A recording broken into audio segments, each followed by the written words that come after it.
Olá, meu amigo e minha amiga, seja muito bem-vindo a mais um editorial aqui do nosso canal. Um prazer enorme estar sempre aqui com vocês. Vamos lá, a bola da vez agora é a CPI do MST. É isso que eles estão querendo agora, aproveitar, trabalhar e mostrar como é que é um escárnio essa atuação desses grupos que invadem terras no Brasil. E tem muita coisa que pode surgir a partir de aí. E isso aqui, peso em ter que dizer isso, mas eu tenho que concordar com o Boulos em um ponto. Pode ser utilizado, sim, como uma medida eleitoreira. E faz bem, porque deixar Boulos ganhar a Prefeitura de São Paulo é muito, muito grave. Bora entender um pouco sobre isso? Bora lá, pessoal. Olha só, essa matéria aqui é do Terra Brasília, tá? Hora Brasília, perdão.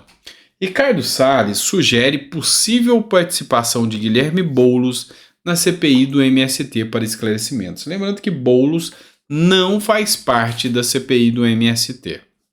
Ricardo Salles, que é do PL de São Paulo, é relator da CPI dos Movimentos dos Trabalhadores Rurais Sem Terra, MST, e não descarta a possibilidade do deputado Guilherme Boulos prestar esclarecimento à comissão, embora uma convocação formal ainda não tenha sido feita.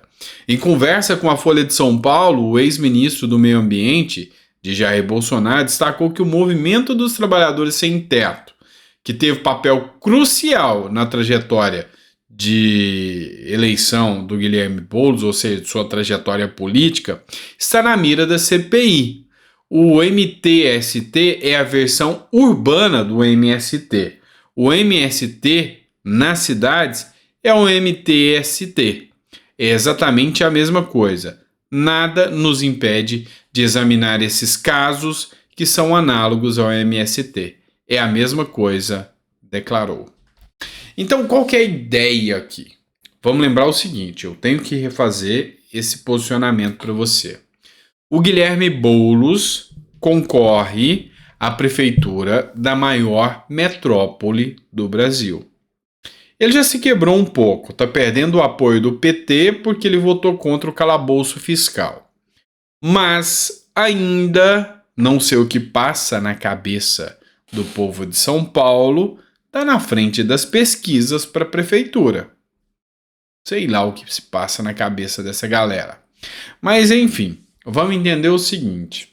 Talvez falta mostrar para eles um pouco mais as relações que Boulos tem com essa turma do MST e desses invasores de propriedade privada.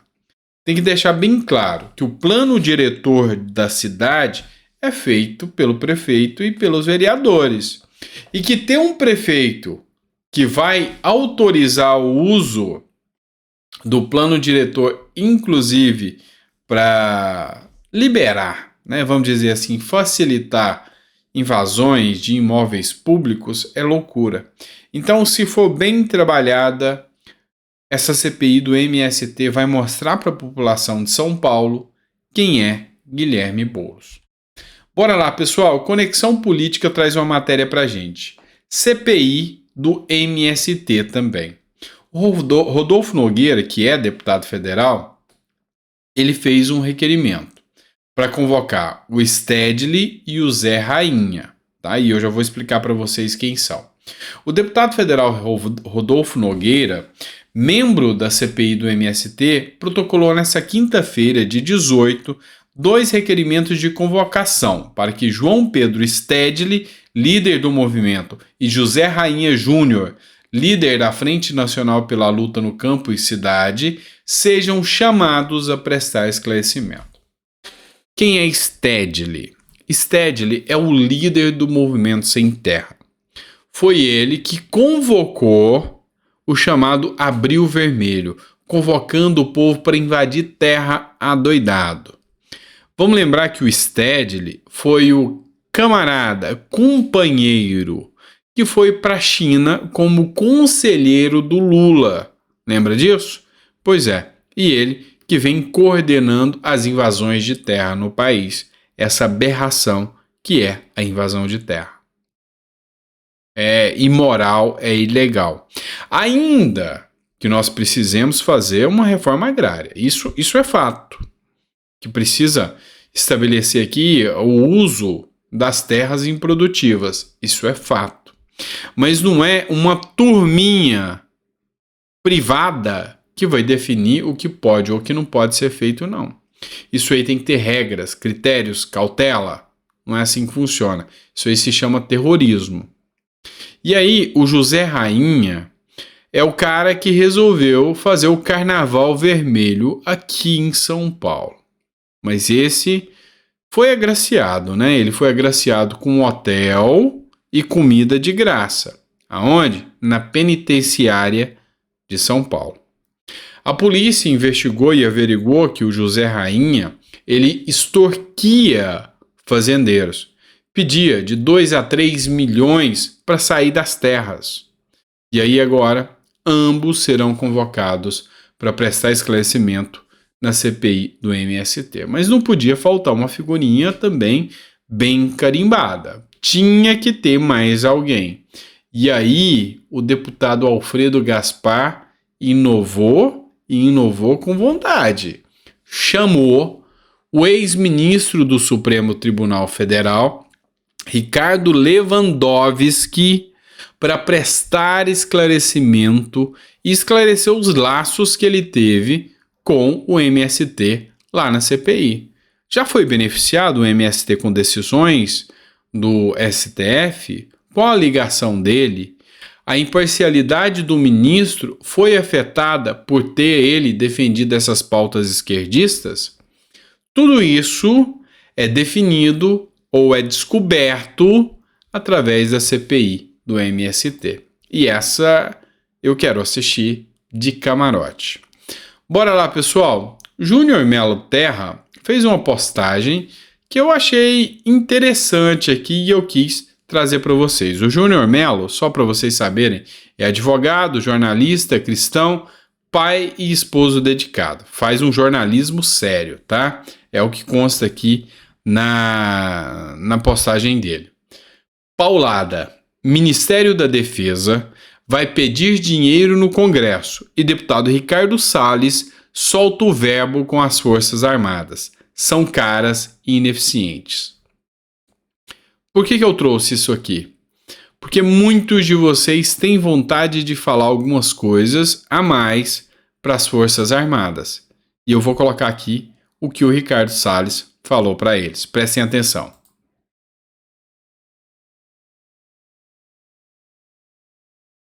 Tô carregando aqui, pessoal. Bora lá. Presta atenção, pessoal. Com a experiência dos 2 anos e meio com que estive à frente do Ministério do Meio Ambiente e convivi, né, com todas essas operações, situações e questões do governo por dentro, no Executivo, queria fazer algumas ponderações.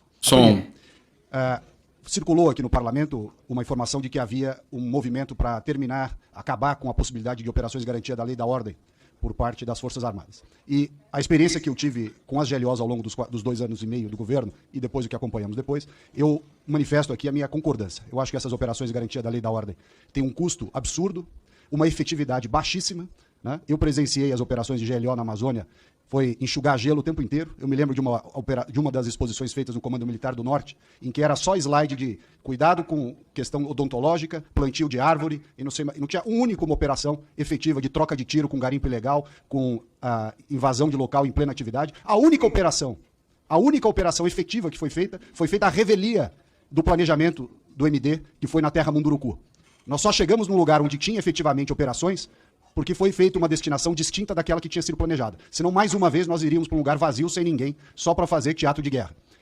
E, aliás, esta Operação Munduruku resultou na apreensão do avião da FAB pelos indígenas lá em Jacareacanga, e quem mandou os indígenas para Brasília no avião da FAB para liberar o avião foi o então ministro da Defesa. E não teve, na época, a dignidade de vir a público a dizer que não tinha sido o Ministério do Meio Ambiente que transportou indígena para Brasília. Foi o ministro da Defesa que fez isso para liberar o avião da FAB que estava apreendido em Jacareacanga pelos indígenas. Então é preciso deixar bem claro isso. Operações que ficavam, leva a tropa para lá, leva a tropa para cá, uma fortuna de avião, de helicóptero, de tanque, de não sei mais o que, caminhão, efetividade zero.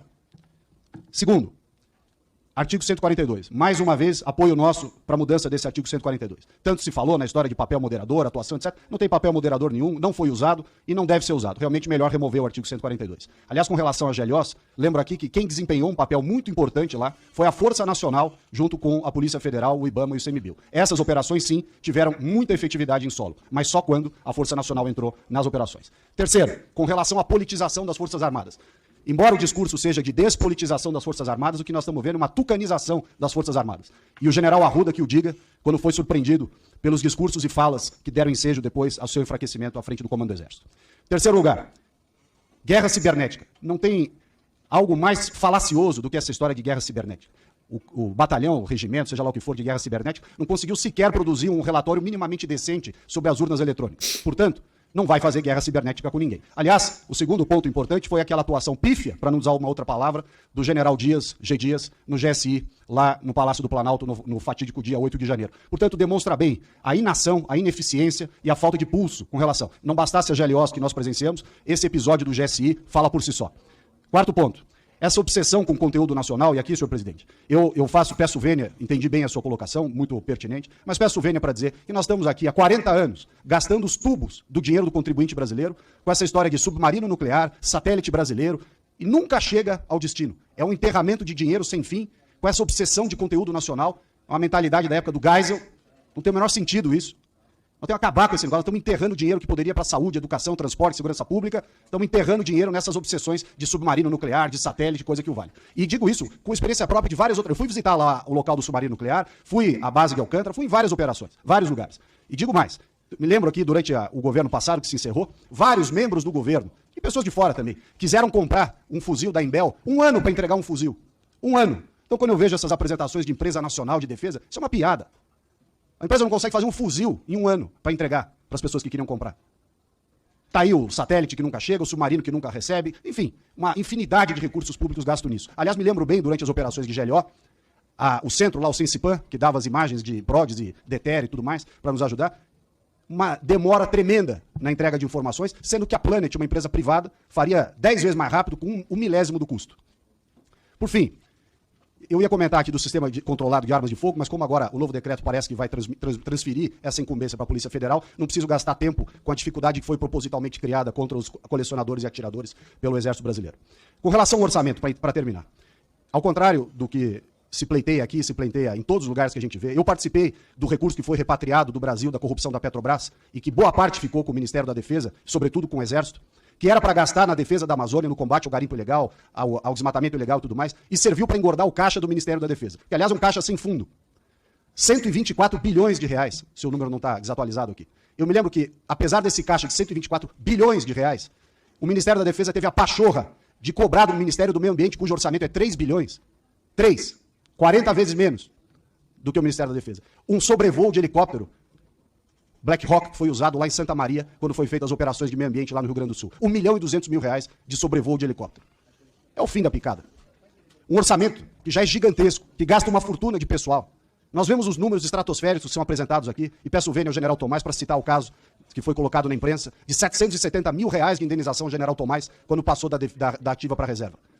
Essa tem sido a finalidade do dinheiro do contribuinte brasileiro. As operações de abate de aeronave, de tráfico de drogas, de combate ao tráfico de drogas nos rios da Amazônia, de fronteira com Bolívia, com Colômbia, com tudo isso. 0 de efetividade. 0. Quando você vê a quantidade de operações que foi divulgada, 698 operações, eu pergunto, quantos aviões nós abatemos? Quantas operações de conflito houve com os traficantes? Isso sim, nós estamos gastando dinheiro com inimigos fictícios. O míssil de não sei aonde, a bateria antiaérea, para guerrear com quem? Com a Argentina, que não tem nem doce de leite mais. Para quê? O inimigo fictício, a gente fica gastando fortunas do contribuinte brasileiro com essa obsessão de míssil balístico. Míssil balístico para quê? Se nem na fronteira, para a lei do abate, a gente usa o armamento que tem. O Brasil tem a fronteira mais peneira, vazia que nós temos. Ninguém quer ir para o confronto. É só desculpa para não ir no pau. Ou seja, nós estamos gastando uma fortuna de dinheiro do contribuinte com inimigos fictícios e o inimigo real, que é esse da fronteira, a turma foge do combate como o diabo foge da cruz. Eu, portanto, senhor presidente, fica aqui a minha manifestação para que nós não ampliemos o orçamento das Forças Armadas, tenhamos sim o fim da GLO e revoguemos o artigo 142. Essa é a minha posição, agradeço o tempo expendido. Muito obrigado. Pois bem, falou pouco, mas falou bonito. Para que um exército ineficiente, para que um exército que combate inimigos fictícios e só quer mordomia pago à custa do contribuinte. O que vocês acham sobre isso? Dá seu comentário sobre isso aí, tá bom? Grande abraço, fica com Deus e eu volto, ainda tem mais editorial hoje, não me esquece não. Abraço.